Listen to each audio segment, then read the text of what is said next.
and welcome back to Retro Ratz. So today we are going to give you another tour of a small home on wheels. For scale, there's Faith in all her glory. Look at that, we found another one.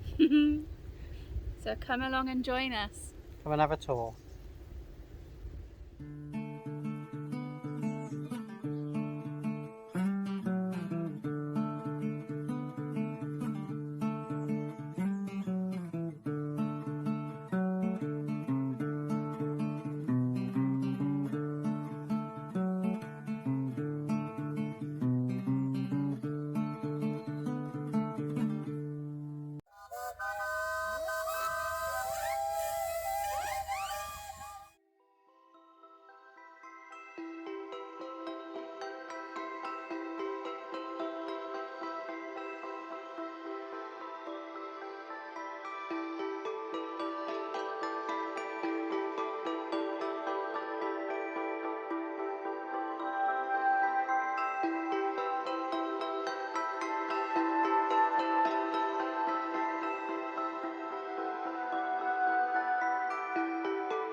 So we're now inside the lovely tiny home that you both have built. So tell me how you both come to the realization of building this tiny home. Kind of started, we both had a dream. We met each other like last year maybe, and we both had kind of visions of building a small home because access to land at the moment is quite difficult.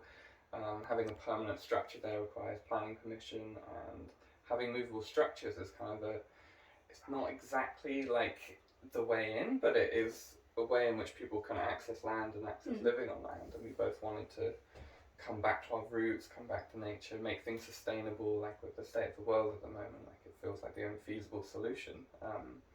So this was like our dream, to be able to provide homes for people, provide homes for ourselves initially, but to build up a business where we could have a place where we can live and have our power and our resources like sustainable. And how did you both agree to get with the materials to use? We argued. Yeah,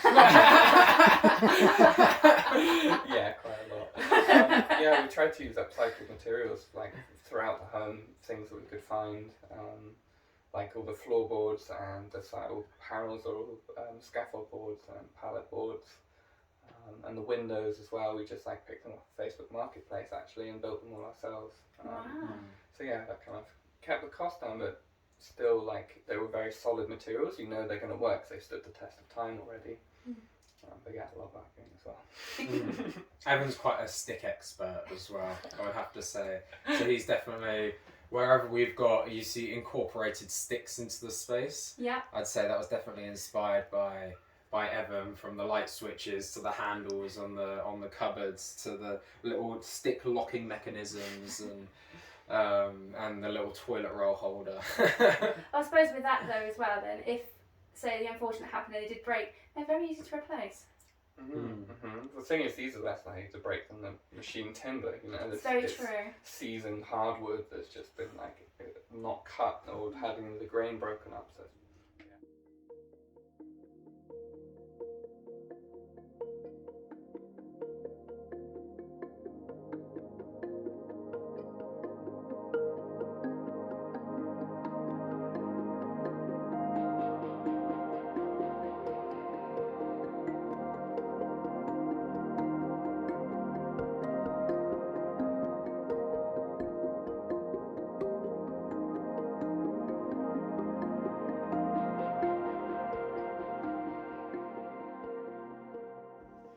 So with the creativity of designing this home, can you tell us more sort of the inspiration about living off grid and why we need more tiny homes? Why you guys are building tiny homes?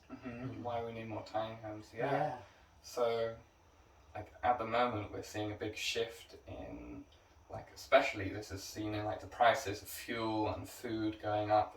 Like these resources that we're so dependent on, that we're just supplied, like we don't even know where they come from, No, and that's we true. have no idea of the supply that's behind them, and we know that they're dwindling, and things are just going to get higher and more difficult. We need to take that back. Like, we need to bring back our security of our power and our food, our sense of place on this planet as well. Like, and so being able to live in your own home where, like, there's a potential for collecting rainwater, there's a potential for collecting your own power and growing food living on the land, like, it just feels like the next step. And it's an ancient step. It's not something new and trendy. This is like ancient. We've been doing this for thousands of years, and it's only in this recent blip in humanity that we've lost touch from that.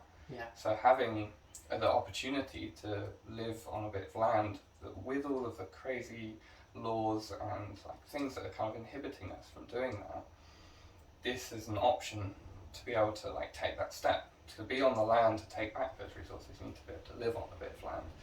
You know, it's so difficult getting planning permission at the moment, like agricultural land, like it's so strict on the rules, but having a movable structure, like there are laws being passed at the moment just up the road here in Exeter where there's tiny home communities that are being legalised and set up so people can actually live on land in movable structures, which I just think is amazing. There's so much hope for this planet and humanity, and it's going to spread. Like if you heard of the One Planet development in Wales, it's like a land-based project where people can build on land. Lammas, isn't it? It's called Lammas over in Wales. They've got a community there. That was on George Clark, and it was on George Clark where they built a home on land that had to be sustainable and they had to be self-sufficient as well. For so many, they had Pembrokeshire. Yeah, I think it was that Pembrokeshire way. Yeah, so like these systems coming into place are so hopeful. And it's coming down here actually to Devon as well, which we're really excited about because we're looking to buy some land down here and to move on to it. We're living on land at the moment, but just have our own plot where we're able to like make those decisions. And So you only met last year. Yeah. And straight away, this is a big project to undertake, you know, between the two of you. When me and Penny designed what we call Bess, our Luton van, we both drew about 4 or 5 designs each. And my design, I lost. You did lose. So how did you two design? Did you get a box? Did you start doing it? Was it drawings? How did you two like design it? What did we do? We were in a garden and we just got some bits of wood on the floor and just like lie down on the grass like, oh yeah, this is the bed. You know, the door will go over there. Yeah. Alright, you come in here, you hang your coats up here. Yeah, the wood bed will be over there. There were some drawings, some more technical drawings, but yeah. It just kind of built itself, you know, like what was intuitive, like it feels right to have the door here, it feels right to have the bed there, like wanted the space to be built upon how we feel and interact in the space rather than like drawing it, you have that kind of separation from the actual creation of the design. But yeah, that's our thing again. When you started evolving, when you built the frame, there's a wonderful image you've got of just the timber frame, and you stepped into the frame. Did that change in your perception of the layout?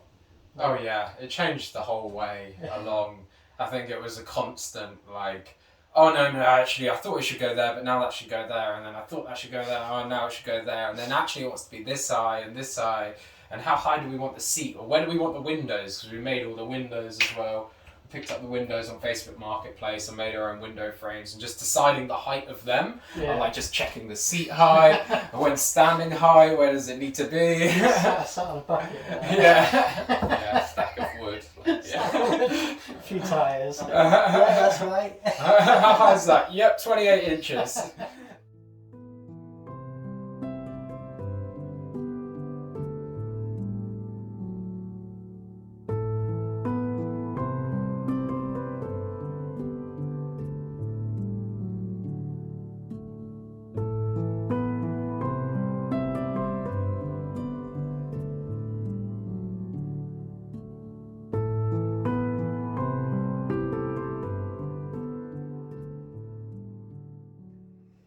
So since building this home, have you been, when you've been going around out and about, have you ever spotted a place and go, that would look nice in that field, or look over there, look at those views? Have you now, has it changed your perception wherever you're going? I suppose it has, like you're looking for that nook, that little spot somewhere, like where we are on the land, there's like a perfect spot at the top where you just have this view down. But But yeah, I suppose so. Like you need that spot. I'm very particular about where I live and my little position. Like when I was wheeling my caravan onto the land, it was like inch on, a little bit forward and a little bit back. Like it had to be perfect. Because then when you land and it feels right. But yeah, I suppose it has. Because I know living in a van, I'm the one now that when you're going down the road and you see a van go past, you're looking out for all the signs to see if it's a stealth camper. So you do look for things in other, because it has changed your perceptions. So that's just wondered if it done the same to you. But yeah, if you say the land, you're looking, and that would go perfect. That little nook or that little lane would take me down to that little field. I could just live there and live on that land. That'd be great. And also you'll know whether or not it's sustainable too, because you don't want it to be too low that it's going to flood. You don't want to be too high that you can't get anything there. So you just know which ones to look for. Well, you've actually been going to look for some land with some people who are very like informed on the layout of land and looking at like where would be great to put forest garden, like there's a slope here, hobbit homes on the hill, like which is amazing to like hear how you've been traversing that land and looking at where how homes can go and systems can go. Yeah, very much been looking for like microclimates down here in the southwest of England. Yeah, because Devon is just such an amazing place where they've just got close to the sea. You've got perfect little microclimates, and it's one of the warmest climates in the UK. Yeah. And looking for a little south-facing slope just in there that you could pop one of these. Oof. South-facing means you can also do a vineyard. Maybe.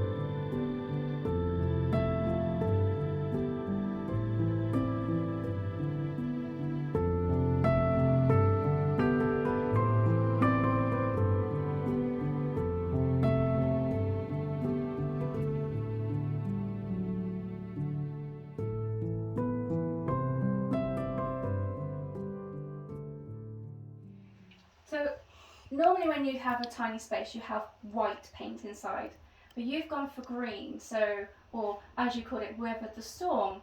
So tell us why you chose that colour. Can I explain, please? Yeah. Well, we wanted the greens kind of. We had it painted white originally, but it just didn't match with any of the wood, and it just really felt. It made the space actually feel quite dirty, but then putting the green in, it was like, wow, it feels so much more homely and so much more naturey, and I feel like I'm outside, and it kind of captured. Or the other reason of why we wanted to build it is to create a space where you also felt like you were living outdoors, and I'm not living in an isolated box. I'm living in a space where everywhere I am, I'm kind of looking out of the windows, and then that green just really complemented like the homeliness we felt. And power-wise, because obviously when you're in a home, everybody uses their power, especially with the mobile phones now and stuff. I can see you've got lots of sockets around. Now, you don't have power already onto this at the moment, so it's ready really for somebody to pop either solar panels, or if they can put it on a site they can hook up. So what would you recommend if somebody said, yes, I want to buy that? What would you recommend to actually put on it? Would you say like the hookup, or would you prefer like solar panels? Because you have got enough roof space to put a solar panel on. I'd probably say it would, depending on where you put it, because solar isn't essential. If you're just going to be wheeling onto a piece of land where you already have power, you can just plug it straight in. It's much more simple. And for like what this space is running, like the fridge and the taps and everything that's running in this space, it's probably easier to plug it in. If you were to get solar, you'd have to get quite a good solar setup to be running everything that you'd want to run in the space. Unless, of course, I don't want the fridge. Yeah, unless, of course, you don't want the fridge. But it's so ready to just plug in there, like all the wires there, there's massive roof space, it's easy to attach a solar panel, and like there's so much choice now with batteries and things. We were like looking at lithium or lead acid. I mean, lead acid now is just kind of going out. It's like when it died, it's this big chunk of metal and acid. The lithium-ion batteries, there's so much choice of different systems, but it's all there. Like we've got a 12-volt pump, inverters in place, all the wires are labelled through and on 2 different systems.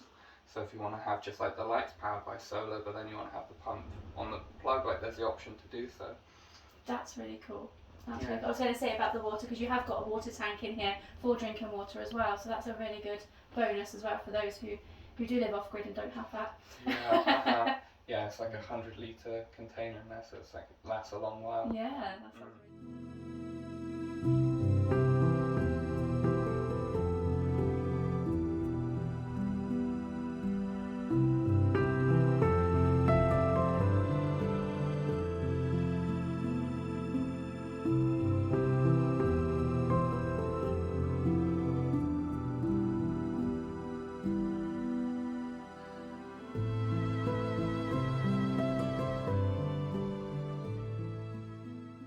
So, what is your favourite feature in your tiny home that you're really proud of? Got you have one each. Yeah, it's a good one. I'm gonna go for the light switches. I knew you were going to say the light switches. I knew I couldn't pick the light switches. Yeah, they were a great one. Like holding a branch and turning it and the click, and how it just like merges into the wall, and they're all hidden LED strips around there. So at night you just turn it and you just get a soft ambient glow on the wood. Not having any indirect light. That's definitely going to be my choice. I'd probably say the skylight. Okay. It was really important for me to have a skylight in building it, and I've just like to be able to lie in bed and look at the stars just felt so important. And so many times we nearly didn't put it in, and I was like so adamant, like the skylight needs to go in. No, skylights are definitely a must. Mm-hmm. Yeah. I'm the one that always looks out for the moon, so yeah, most definitely. Now I'm going to reverse that. What's your worst feature in the build that you wish you could just change, but now it's now that too late mark that you're just not happy with? For me, I think it's going to be the ladder. Like, we designed a space to have like seating area, like a big seating area here, and then kind of kept getting squished when we realised it's actually quite a small space, and like trying to fit in a sink, and then you have to come up with all these ingenious solutions to make it work. And the ladder, like, so I'd want to have a permanent ladder down in my house, like where it's not moving, but this one we've actually break up the solution, so we could use this as storage. It folds up onto the bed and slots up down there. It's only a little thing because you just have to get it up and down each time, but I can imagine scenarios like if you were living with someone's up there and then you put the ladder up and like, yeah, there could be some difficulties, but it's also enjoyable to move around as well. I think we've tackled the solution quite well. Yeah. Like for a small space, you have to make these compromises. It's not always going to be like in a house where it's just a staircase running up to the top floor. It's, make use of it all. Yeah, maybe. I think my biggest thing would we didn't put a shower indoors, and this was mainly because we built the shower room underneath the bed, and we just thought of all the moisture that's going to be rising up into the bed. It won't work in terms of like how we wanted the space to feel very open and spacious still, and not to have any doors and not to have any sealed spaces, and that was quite hard. So we're going to put one just up front, so you can have an outdoor shower, which for me is totally okay and not an issue, but for other people I can see it maybe being quite hard. But yeah, for me that's definitely the biggest annoyance.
built this home obviously to sell on, so this is the first one that you've actually built as a company. So how much are you marketing this for?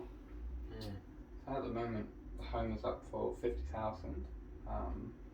Cost a bit more than we thought to build, for sure, and like for the amount of hours, like so much detail has gone into every aspect, and it's been hand built. So we feel like it's fair for the price. But, I'm looking at the prices of other tiny homes and businesses at the moment. It's kind of marked around that. And are you going to build more? Good question. We're gonna ease into that one. I think we need a rest from this one. Better workshop, better tools, better plan. Definitely. Something that I'm interested in. I want to build a home for myself, and you want to build a home as well. And this has been like an initiation into that. Yeah. And how can our followers, if they're interested in find out more about this tiny home, have you got a website they can go to? Yeah, we have a website, company, Abode Tiny Homes. There should be a link in the description of this video. Down below. And we have our Instagram, and open to viewings and people coming to see it, of course, like we're available for that. Yeah. Brilliant. Thank you very much. Oh, you're so welcome.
So I'm really, really loving this place.